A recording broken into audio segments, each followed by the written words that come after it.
Аса қамқор, ерекше мейірімді Алланың атымен бастаймын. Ассаламу алейкум, қымбатты аға бауыр, әпке қарындас, құрметті көрермендер. Жаратқан ием баршаңызға өзі жар болсын. Бүгінгі күніңіздің басым бөлігін жер бетіндегі Алланың үйлерінің бірінде өткізуге асығыңыз. Мүміннің жүрегі әрдайым мешітпен байланған. Ертеңгі қияметтің ауыр күндері Алла тағала өз саясына алатын 7 адамның бірі осы мешітпен жүрегі байланған жан болмақ. Қасиетті Құранның Нұр сүресінің 36-37 аяттарында былай баяндалады. Осынау нұрға Алланың өзі асқақтатқан әрі тұрғызылуына һәм ішінде атының аталуына өзі рұқсат еткен үйлерінде бөленуге болады.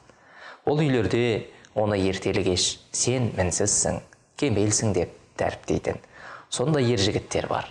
Олардың күн көрісі, көзіне айналған саудалары да, күнделікті алу-сату істері де оларға Алланы ауызға алуына, яғни Алланы еске алу мақсатында бас қосып, дәріс оқып, насихат тыңдауларына, намазды кемеліне жеткізіп үзбей әрі уақытылы оқуына және зекетті толық беруіне бөгет бола алмайды.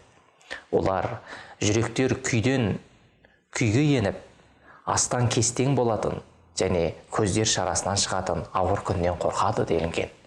Міне, Раббымыз өзінің аятында баяндағанындай, оларды Алланы еске алудан дүниенің ешбір шұғыл істері алаңдатпайды. Мешітке келген сәтінде жаны рахатқа бөленіп, тыныштық табады. Жер бетіндегі орындардың Аллаға ең сүйіктісі мешіттер. Мешіт күллі тақуалардың үйі. Алланың салихалы пенделері мешіттегі сұхбаттардан еш ажырамайтын.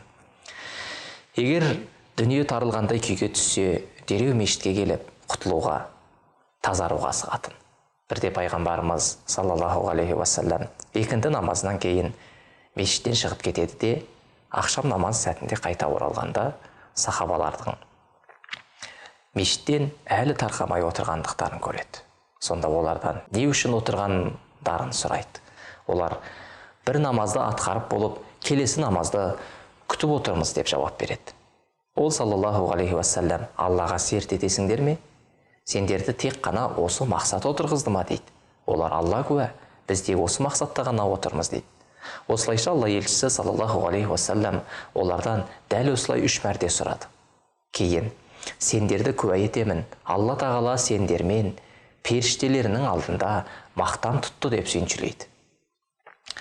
Алла тағала Тәуба сүресі 18 аятында Алланың мешіттерін тек Аллаға және ақырет күніне иман келтірген, намазды кемеліне жеткізіп, үзбей әрі уақытылы оқитын, зекетті толық беретін, сондай-ақ Алладан өзге ешкімнен именбейтін, шынайы мүміндер ғана лайықты түрде көркейте алады. Міне, солар тура жолдан таймауға, мақсат мұраттарына жетуге үміт ете алады дейді. Алла елшісі саллаллаху алейхи уассалам мешітінің тазалау жұмысын атқарып жүрген әйел кісі бар болатын. Бірде Алла елшісі саллаллаху алейхи уассалам әлгі әйелдің дүниеден озып кеткендігін естиді. Жерленіп қойылғанына 2 күн өткендігін естіген кезінде қатты қиналады. Мені неге хабардар етпедіңдер? Мені оның қабіріне алып барыңдар дейді. Ол мешітпен жүрегі байланған адам болатын. Ол мешітті тазалаушы еді ғой. Алла елшісі саллаллаху алейхи уассалам әлгі әйел кісінің қабіріне барып, ол үшін дұға етеді. Мүмін адам мешіттегі намазын аяқтап, үйіне қарай бет алған кезінде жүрегі езіліп, мұңайып, Раббына қауышатын келесі намаздың азаны қашан болады екен деп асығады екен. Міне, бізге де қу нәпсімен күресіп, мешітке баруды әдетке айналдыратын сәт туды. Егер осы амалды үздіксіз атқарып жүретін болсақ, бір шама уақыттар өткеннен кейін жүректің мешітті сағынатынын, тіпті мешіттен шығар-шықпастан сағынып қоя беретін дәрежеге жететін боламыз. Алла тағала жүрегімізді мешітке байлап, сол арқылы дүние және ақыреттің бақытына жеткізсін. Әмин.